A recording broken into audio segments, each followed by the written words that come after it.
मेहुल सारे साइंटिस्ट को जेल से लेके बाहर निकल जाता है, लेकिन मेहुल को शक होता है।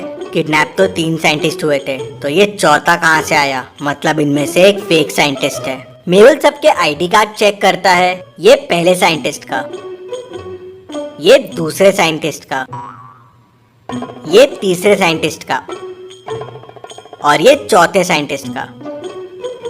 अब इनमें से एक आईडी कार्ड फेक है। क्या आप बता सकते हैं इनमें से कौन सा साइंटिस्ट फेक है? सोचिए और मुझे आपका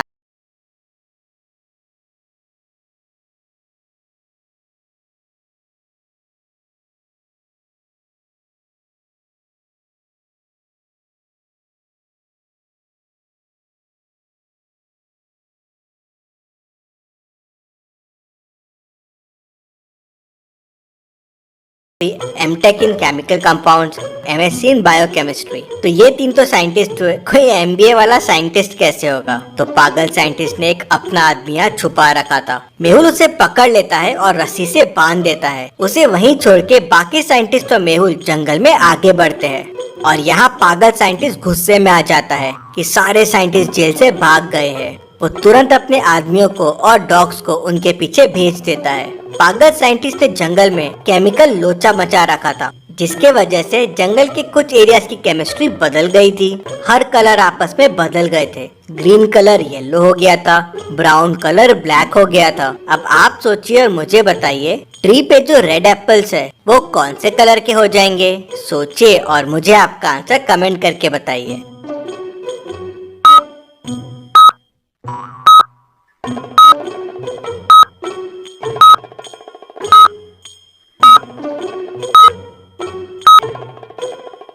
पास में देखिए, पिंक रोजेस का ट्री है और एक रोज नीचे पड़ा हुआ है। नीचे पड़ा हुआ रोज रेड कलर का है। मतलब ये पागल साइंटिस्ट के एक्सपेरिमेंट के पहले गिर गया होगा।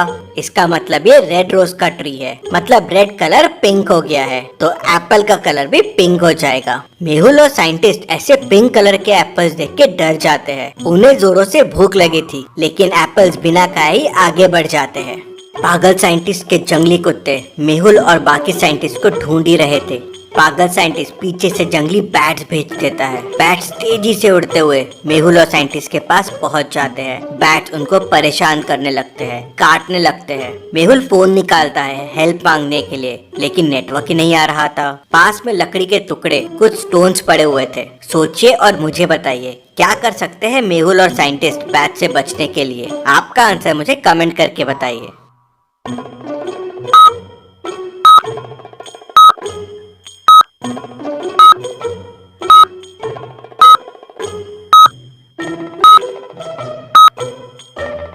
मेहुल ने जब फोन बाहर निकाला था तो फोन की लाइट से बैट्स थोड़े पीछे हुए थे। वही मेहुल समझ गया था कि लाइट से इन्हें डर लगता है। बैट्स नाइट में ही जागते हैं, दिन में सोते हैं। मेहुल ने फोन का फ्लैश चालू कर दिया और बैट्स को दिखाने लगा। उससे बैट्स डर गए और वहाँ से भाग गए। मेहुल और साइंटिस्ट तेजी से जंगल में आगे बढ़ने लगे।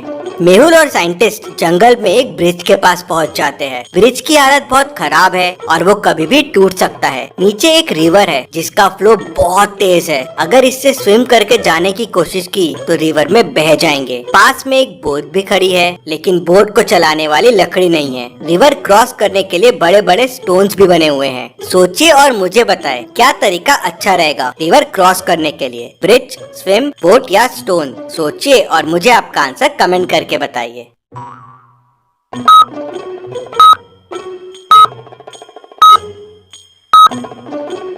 रिवर का फ्लो बहुत तेज है, तो स्विम और बोट काम नहीं आएंगे। अगर आपने बोट से जाने की कोशिश की तो वो अलग डायरेक्शन में ही निकल जाएगी, और अगर ब्रिज से गए तो वो टूट जाएगा और आप पानी में बह जाएंगे। मतलब स्टोन से कूद के जाना ही सेफ है। मेहुल और साइंटिस्ट भी वही करते हैं। स्टोन्स पे कूदते हुए रिवर क्रॉस कर लेते हैं और जंगल में आगे बढ़ते हैं। जंगल में आगे बढ़ते बढ़ते मेहुल का पैर एक मधुमक्खी के छत्ते पे पड़ जाता है। उसमें से बहुत सारी मधुमक्खियां बाहर आ जाती है। मधुमक्खियां मेहुल और साइंटिस्ट को परेशान करने लगती है। वो आसपास देखते हैं तो ट्री की कुछ लकड़ियां पड़ी होती है, स्टोन्स पड़े होते हैं। अब इन मधुमक्खियों से बचने के लिए क्या करना होगा मेहुल और साइंटिस्ट को? उनके पास 4 ऑप्शन है। पहला, तो लकड़ी से मधुमक्खियों को भगाने की कोशिश करे, दूसरा उन पे स्टोन्स फेंके, तीसरा वहाँ से तेजी से भागे, या चौथा धीरे धीरे चल के वहाँ से निकल जाए। आपको क्या लगता है कौन सा तरीका सही रहेगा? सोचिए और जल्दी से आपका आंसर कमेंट कीजिए।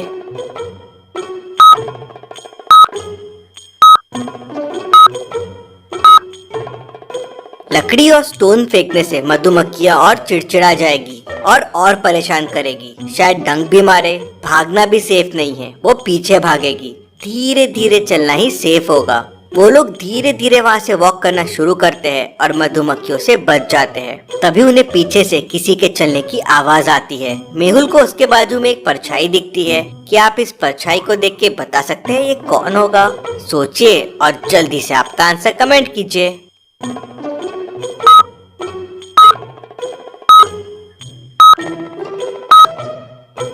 सर कटा हुआ है, मतलब ये एक ज़ॉम्बी है। ज़ॉम्बी को देख मेहुल और साइंटिस्ट वहाँ से भागना शुरू करते हैं। भागते भागते उन्हें सामने का एक गड्ढा नहीं दिखता और वो लोग उस गड्ढे में गिर जाते हैं। अब ज़ॉम्बी उनके पास आने लगता है। गड्ढे में उन्हें कुछ चीजें दिखती है। 3 गुलेल दिखती है, एक बंदूक, एक कटर, एक बैट। क्या इनमें से कोई चीज को यूज करके वो ज़ॉम्बीज को भगा सकते हैं? सोचिए और मुझे आपका आंसर कमेंट करके बताइए।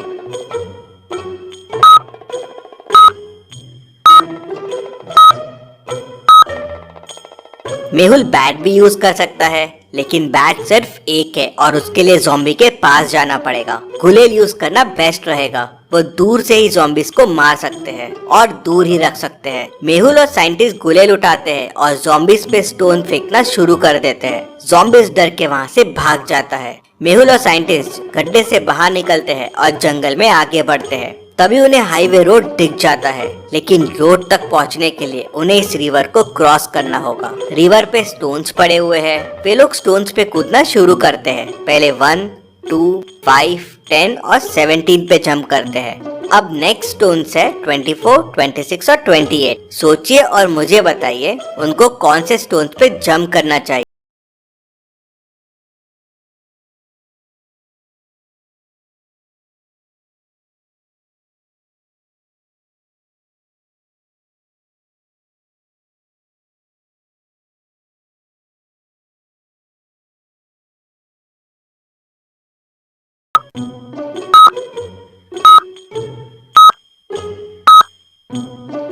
सही स्टोन है 26।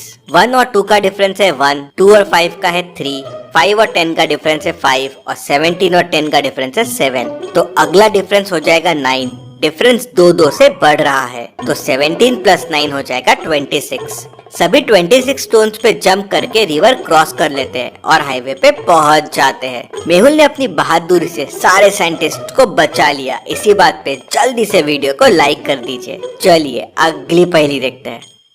गोपाल एसोसिएट्स में एक बहुत बड़ा करप्शन हुआ था। वहाँ काफी टाइम से मनी लॉन्ड्रिंग चल रही थी। इधर का पैसा उधर और उधर का पैसा इधर।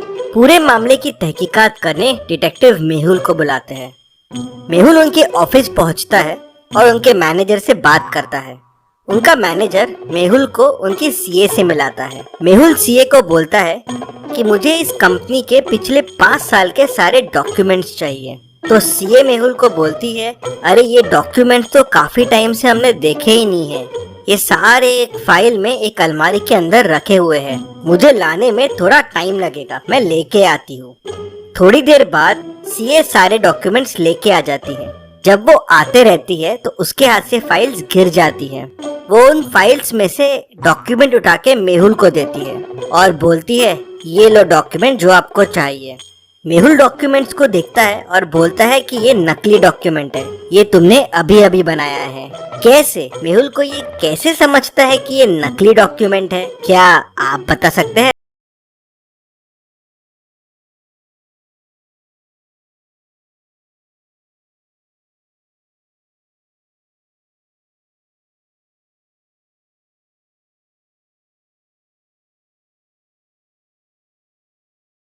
उनमें होल्स नहीं थे, मतलब ये डॉक्यूमेंट कभी फाइल में रखे ही नहीं गए। उसी से मेहुल को समझ जाता है कि सीए झूठ बोल रही है और उसे नकली डॉक्यूमेंट्स दे रही है। इतनी मजेदार पहेलियों के लिए जल्दी से चैनल को सब्सक्राइब भी कर लीजिए। चलिए अगली पहेली देखते हैं। सना को काफी जोरों से भूख लगी थी। आज उसने टमेटो चीज सैंडविचेस लेके आए थे। वो फ्रिज ओपन करती है अपने सैंडविचेस लेने के लिए, लेकिन उसके सैंडविचेस गायब रहते हैं और बाजू में उसके सैंडविचेस का फॉइल पेपर पड़ा होता है। उसे बड़ा गुस्सा आ जाता है। वो ऑफिस फ्लोर पे जाती है देखने के लिए कि किसने उसकी सैंडविच खाई। तो वहाँ 3 लोग काम कर रहे होते हैं। रोहन कहता है, मैं तो सुबह से इम्पोर्टेंट मीटिंग में हूँ, बस ये कॉफी पी पी के ही काम चला रहा हूँ। हाँ, मैंने तुम्हारे सैंडविचेस देखे थे फ्रिज में। रीमा कहती है, मैंने तो डोमिनोज से पिज्जा मंगवाया है, बहुत जोरों से भूख लगी थी। मैंने तो आज ऑफिस का फ्रिज खोला भी नहीं है। राहुल कहता है, मैं तो सुबह से प्रेजेंटेशन की प्रिपरेशन कर रहा हूँ। मम्मी ने आलू के पराठे दिए थे, बस वही खाया हूँ।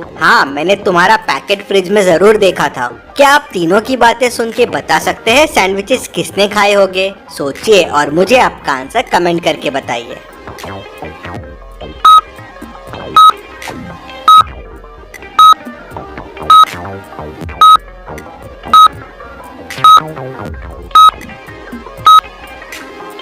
चलिए इसका आंसर देखते हैं। सैंडविचेस रोहन ने खाए हैं। रोहन को कैसे पता चला कि सना ने सैंडविचेस लाए थे? उसके सैंडविचेस तो फॉइल पेपर में रैप्ड थे। वहीं वो पकड़ा जाता है। चलिए आगे